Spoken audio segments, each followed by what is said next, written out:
the master of the zogho largo crossed up the middle of the swords, which is quite a mouthful, right? But there it is.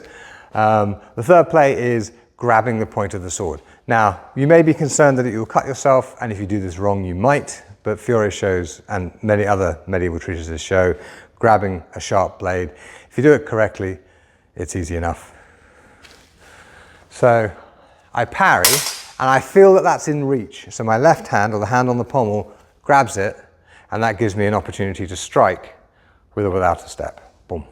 And I can strike however I like, basically, because at least for a moment, she can't do much with the sword. She could free it by twisting it and pulling it, but that's going to lead me to here, isn't it? Mm-hmm. Yeah. So this blade grab is extremely useful.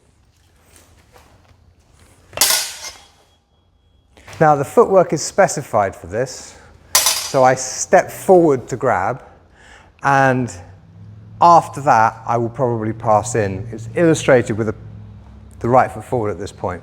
Master's illustrated left foot forward, so that's where the crossing happens, and you may step in. It's a good idea to step in here, because if I stay out here, she might manage to escape and free her sword from my hand.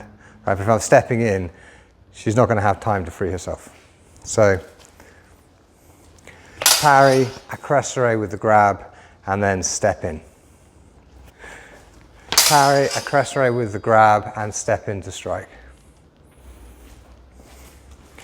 As a left-hander, parry, accrescere with the grab, step in to strike. Again, it feels a little unnatural to me because I am very right-handed, but in practice that's quite straightforward. Let me do it with the step. Yeah, it's quite straightforward. The fourth play converts the passing forwards we see in the third play into a kick to the leg.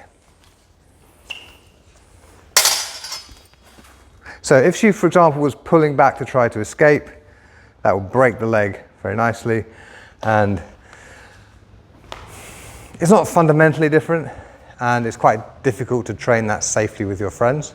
So if you're not good at kicking, and you're working through these plays in practice, get your kicking solid before, by which I mean stable so you're not going to fall forwards, because if I fell forwards with my weight on her leg like that, it would do horrible damage. Okay? So you have to be 100% in control of your footwork and your kicking before you try that kind of kick.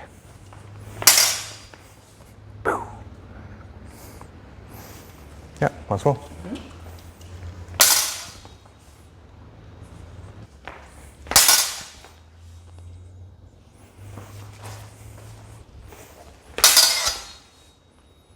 And if I were left-handed,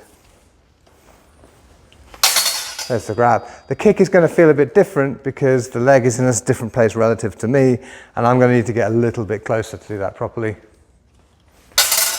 That accrescere takes me close enough now, and bang, you're kicking more to the side of the knee than the front of it, but that's fine, isn't it?